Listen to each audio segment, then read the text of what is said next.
How's everyone doing? I'm Nini FC, this is Blue Lines TV, and welcome to the player ratings video after our 2-1 win over Fulham. Now, before you guys watch this, I do recommend that you watch a match review first. It is out now. Obviously, this follows on nicely to it. Of course, don't forget to smash that like button.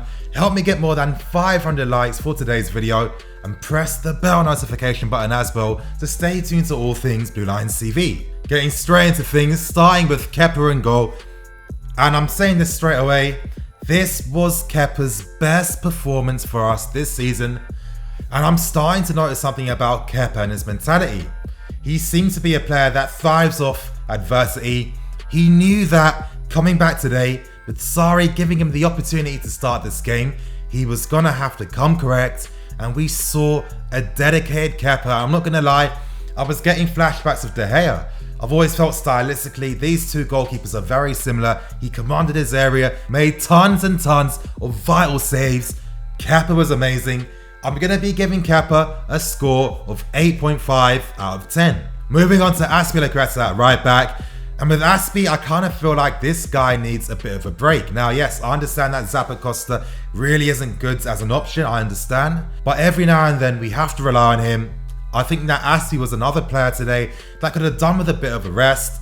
Yeah, at times he was very good, in the first 10-15 minutes he made a very good sliding tackle to obviously block a shot. Defensively he was decent, but we're not seeing the imperious Azpi that we've seen over the past few seasons. There are times where Sessegnon really caused him some issues with his direct running and runs in behind. But overall, I thought that Azpi was solid, especially in the second half where we had to really dig in and fight and defend very deep. I'm going to be giving Azpi a score of 6.5 out of 10. Now, I'm going to score Rudiger and Christensen together because they're both going to get the same score. I thought these two were very good today, probably our best outfield players. Rudiger, he was on point defensively, no doubts about that. He won every 50-50, very aggressive, very good in the air as well. And I thought today both him and Christensen, whenever they had to push out wide to help defend, they were on point, they won their tackles and they were very solid.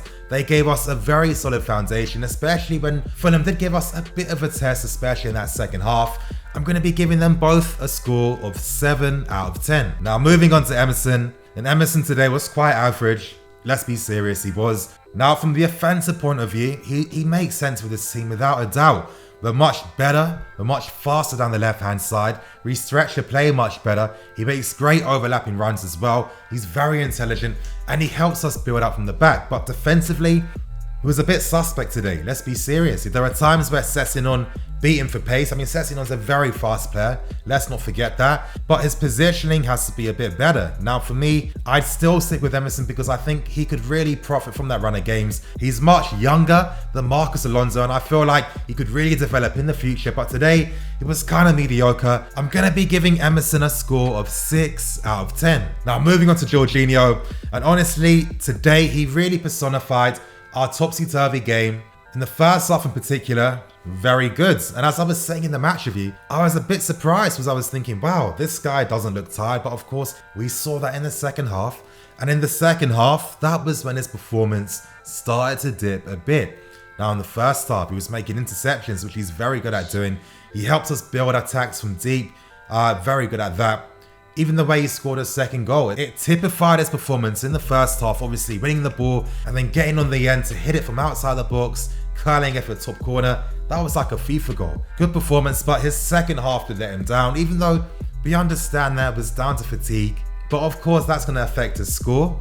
But I'm going to be giving Jorginho a 6.5 out of 10. Moving on to Kante, and Kante wasn't his imperious self. I felt that he wasn't as assertive in the 50-50.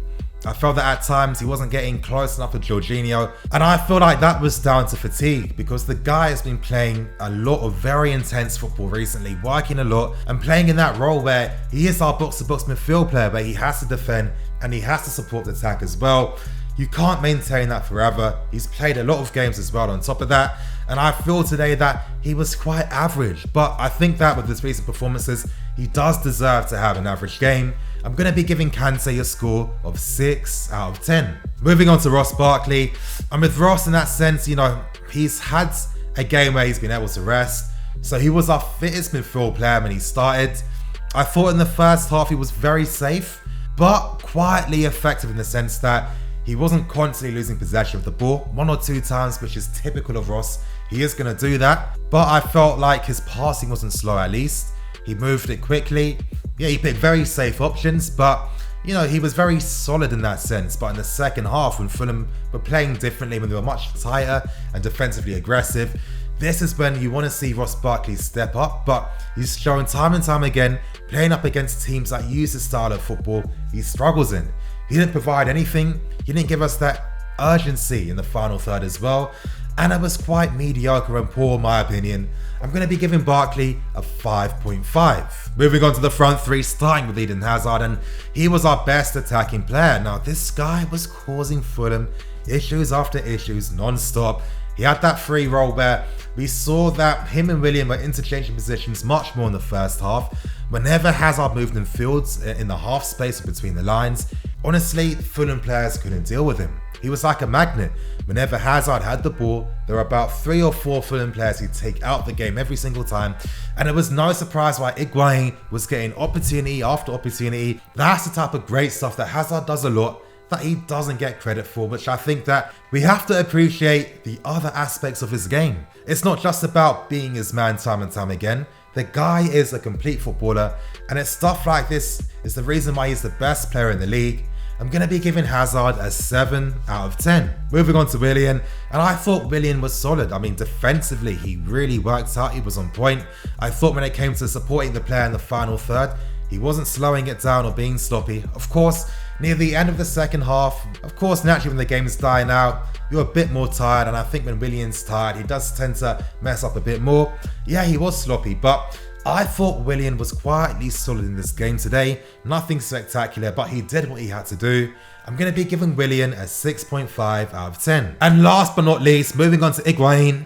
This was a very weird performance. Now, it's the first game in a while where Higuain's finally got opportunity after opportunity, but he was too wasteful. Now, even if he had scored another goal and scored 2 in this game, I'd give him a higher score, but because he missed so many good opportunities in this game today, he is going to lose marks. But he's going to gain marks for his incredible world-class movement. Now, even though, yes, Fulham made it easy for him, it was still a textbook performance in regards to how to stretch an opposition defence. Masterful by Higuain. They couldn't cope with him whatsoever, and he really helped link up the play as well. But the finishing let him down. That's frustrating, and because of that, I'm going to be giving Higuain a 6.5 out of 10. And to end things with Sarri, I personally feel like Sarri could have rotated a bit more. Now, yes, I respect that. I'm kind of saying it in hindsight a bit, but naturally, when he was saying he was going to make 3-4 subs, I was thinking that I'm going to see guys like Cover playing over Jorginho. I'm going to see Ruben. I'm going to see Hudson-Odoi maybe, but he didn't really do that. And I think that this is why this game was much more difficult than it needed to be, because the players were very tired. And I think that, there were options on the bench today which Sarri should have started from the start, and it would have made this game much easier for us. Disappointing not to see Hudson-Odoi start or Ruben start. Frustrating. I thought when it came to his substitutions, he was on point with that. He subbed off Jorginho when he realised that he's done enough. Ruben came on quite quickly after that. And obviously Pedro came on to replace Hazard. So these guys can get a bit of a rest. So, his in-game management was good. The tactics today, he understood how to exploit Fulham. This was why we were so effective in the first half. So Sarri is going to get marks for that. But for me, and it might be a petty reason, but I think the rotation thing, I think Sarri could have helped things out a lot more with the selection. But at the end of the day, it isn't the biggest concern. I'm going to be giving Sarri a 7 out of 10. But you guys, that's going to bring it in for today's video. Please like, comment, and subscribe. As I said, you guys, there is the match review out right now. Like, comment, and share. Make sure you give that a watch. I'm Nini FC. This is Blue Line TV. Signing out.